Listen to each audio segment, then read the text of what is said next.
నమస్కారం NSTV news కి స్వాగతం. నా పేరు సంధ్య. ఇక వార్తల్లోని ముఖ్యాంశాలను చూద్దాం. మాజీ ఎమ్మెల్సీ జీవన్ రెడ్డిని మంగళవారం జగిత్యాలలోని ఆయన నివాసంలో పిసిసి అధ్యక్షులు మహేష్ గౌడ్, ప్రభుత్వ విప్ ఆది శ్రీనివాస్ కలిశారు.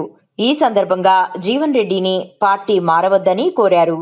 కానీ నా నిర్ణయంలో ఎటువంటి మార్పు ఉండదని, రేపు బుధవారం రోజున కార్యకర్తల సమక్షంలో పార్టీకి రాజీనామా చేసి భవిష్యత్ కార్యాచరణ తెలియజేస్తామని జీవన్ రెడ్డి అన్నారు. మా జిల్లా కాంగ్రెస్ కమిటీ అధ్యక్షుడు దివంగత బాలరెడ్డి గారితో కలవడం జరిగింది. అప్పటి నుండి మాకు రాజకీయంగా వారి అనుభవాన్ని పంచుతూ వచ్చినారు. అందుకే వాళ్ళ వ్యక్తాలు వచ్చి వారిని ఏదో నిర్ణయం తీసుకున్నా కూడా మళ్ళొకసారి పునరుద్ధరించుకోవాలని వారికి వినియోగించడం జరిగింది. చర్చల్లో ఏమన్నా ఫైనల్ మాట్లాడాం, చాలా విషయాలు మాట్లాడారు. వారు కూడా చాలా విషయాలు చెప్పారు. అంతిమంగా వారిని పార్టీలోనే కొనసాగాల్సిందిగా కోరడం జరిగింది. ఈ పరిస్థితి రావడానికి 10 మంది పార్టీ ప్రకటించిన ఎమ్మెల్యే కారణమని కారణాలు మీకు తెలియని కారణాలు ఏం లేవు.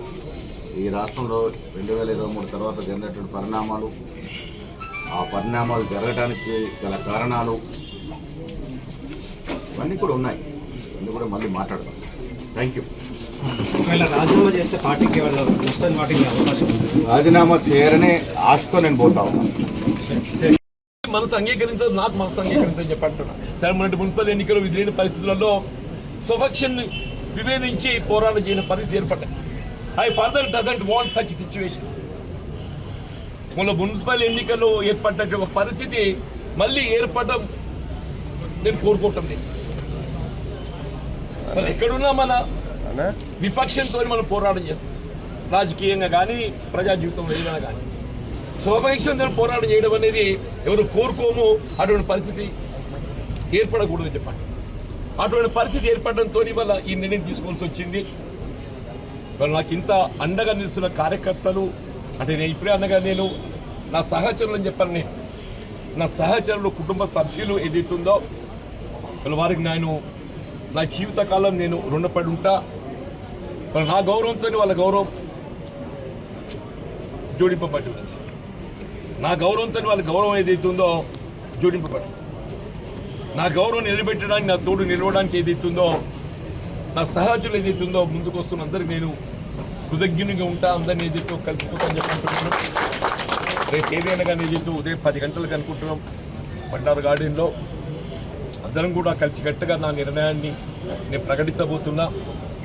మీ యొక్క తోడు, ఈ 4 దశాబ్దాల మీదకి అందించినటువంటి ఒక సహకారాలు, కలిసి ప్రయాణం ఏదైతుందో కొనసాగాలి, దానికి తోడు మీరు నిలవాలని చెప్పని నేను మనస్ఫూర్తిగా కోరుకుంటున్నా. ఆ దేవుడు ఏదైతుందో మనం దేవుడు శాసిస్తే మానవుడు అనుగ్రహించాల్సిందే తప్ప ఇంకా మిగిలిది ఏముండదని చెప్పాను. ఇది దైవ శాసనంగా నేను భావిస్తున్నా. ఆ దైవ శాసనాన్ని ధిక్కరించేటువంటి ఒక ఆస్కారం మనం మానవ మాత్రమే అని చెప్పి అంటున్నా. నేను దీన్ని దైవ శాసనంగా భావిస్తామని చెప్పని నేను రాజీనామా చేసిన తర్వాత నియోజకవర్గంలో పర్యటిస్తారా? ఆ యొక్క అభిప్రాయాన్ని ఏదైతుందో ప్రజలకు చేరవేయాల్సినటువంటి ఒక బాధ్యత నాపై ఉంటుంది. నేను ప్రజల యొక్క అభిప్రాయము, వారి యొక్క మద్దతు పొందే ప్రయత్నం చేయాల్సి ఉంటుంది. తప్పకుండా అది గౌరవం ఉంది కాన్స్టిట్యున్సీ, తప్పకుండా ప్రజల్లోకి పోతా, ప్రజాక్షేత్రంలోకి పోతా. మీ రాజీనామాతో కాంగ్రెస్ పార్టీకి నష్టం ఏమైనా వాటిల్తుంది? సరే, లాభం నష్టం అనేది కాదే. కలిసి ఉన్న వాళ్ళు విడిపోతుంటే ఒకరు పోతుంటే ఎవరికైనా కొంత ఇబ్బందికరంగా భావిస్తారు. నేను నష్టం లాభం అని చెప్పాను కాదు కదా. నాకు ఎవరు కూడా కోరుకోరు. ఇవాళ నాకు ఇంతమంది అభిమానులు ఉన్నదే. నేను రేపు ఏ ఒక్కరు కూడా నాకు దూరమైన కల్లా బాధ అనిపించదా? నాకు అందరూ నాతో కలిసి ప్రయాణం చేయాలని కోరుకుంటా. నేను అందరూ నాతో కలిసి ప్రయాణం చేయాలని కోరుకుంటా. నేను కానీ ఏదో నలుగురు ప్రయాణం చేయలేకపోతారు. అది నాకు ఇబ్బందికరమే కదా.